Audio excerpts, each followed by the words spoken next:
পতিত আওয়ামী সরকারের আমলে খাদে পড়া ৫টি শরিয়া ভিত্তিক ব্যাংক একীভূত করার কার্যক্রম শুরু হয়েছে। আমানতকারীদের শতভাগ সুরক্ষার সিদ্ধান্ত নিয়ে নতুন ব্যাংকে ২০,০০০ কোটি টাকা মূলধন যোগান দেবে সরকার। ব্যাংকগুলোকে এই অবস্থায় নিয়ে যাওয়ার পিছনে পরিচালকদের দায় রয়েছে। তারা তাদের ভাগে থাকা শেয়ারের কোনো অর্থই আর ফেরত পাবে না। একীভূত হতে যাওয়া ৫টি ব্যাংকই দেশের পুঁজিবাজারে তালিকাভুক্ত। আমানতকারীদের স্বার্থের কথা ভাবলেও এখনও ব্যাংকগুলোর শেয়ারে বিনিয়োগ করা বিনিয়োগকারীদের বিষয়ে কোনো সিদ্ধান্ত নেওয়া হয়নি। ব্যাংকগুলোর এই করুণ অবস্থার জন্য পর্ষদের শেয়ার হোল্ডাররা সম্পূর্ণ দায়ী হওয়ায় কোম্পানি আইন অনুযায়ী ক্ষতির মুখে পড়ছেন বিনিয়োগকারীরা। তাই বিনিয়োগকারীদের দায় থেকে মুক্তি দিয়ে তাদের সুরক্ষার বিষয়ে ভাবতে বলছেন বিশ্লেষকরা। The issue is not well clarified, intransparency থাকবে, নন অ্যাকাউন্টেবিলিটি একটা এনভায়রনমেন্ট প্রিভেল করে, সেখানে কেউ না কেউ সুযোগ নিতে পারে। কিন্তু সুযোগ নেওয়াটাতে আমরা আমাদের যে পয়েন্ট অফ ডিসকাশন যেটা হওয়া উচিত সেটা হচ্ছে যে বিনিয়োগকারীরা কি আদৌ কিছু পাচ্ছে কিনা। অ্যান্ড আমার মনে হচ্ছে যে এটা অনেক দিন ধরে হচ্ছে।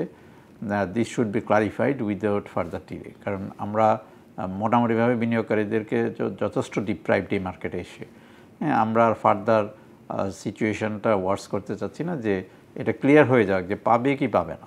ব্যাংকগুলোর শেয়ারে বিনিয়োগ করা শেয়ার হোল্ডারদের ব্যাপারে কোনো সিদ্ধান্ত দৃশ্যমান না থাকার সুযোগ নিচ্ছে কারসাজি চক্র।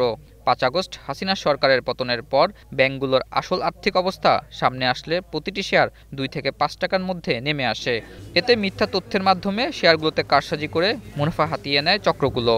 ৫ ব্যাংক একীভূত করার সিদ্ধান্ত চূড়ান্ত হলেও ব্যাংকগুলোর শেয়ারে বিনিয়োগ করা বিনিয়োগকারীদের ভবিষ্যৎ এখনও অন্ধকারে।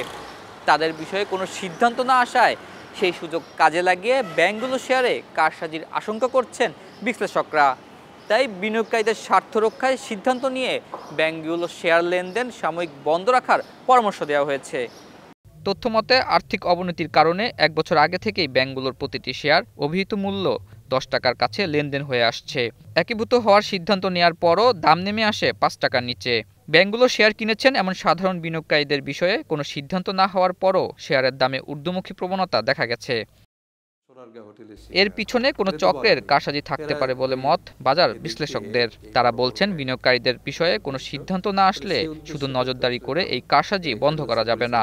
সরকারের পক্ষ থেকে বিশেষ করে যারা উদ্যোক্তা শেয়ার হোল্ডার, সেগুলো হয়তো বাজেয়াপ্ত প্রক্রিয়ার মধ্য দিয়ে যেতে পারে, কিন্তু সাধারণ বিনিয়োগকারী যারা আছেন, বিশেষ করে ক্ষুদ্র এবং মাঝারি বিনিয়োগকারী যারা, একটা রেঞ্জ সেট করে হয়তো তাদের ন্যূনতম ক্ষতির পূরণের যদি একটা ব্যবস্থা করা যেত, তাহলে বিনিয়োগকারীরা পুঁজিবাজারের প্রতি একটু আস্থাশীল হতো এবং তারা একটু কিছুটা হলেও সম্মানিত বোধ করতেন।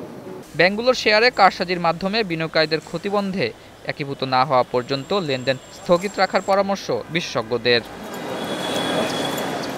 আতাউন নিয়ন, স্টার নিউজ, ঢাকা।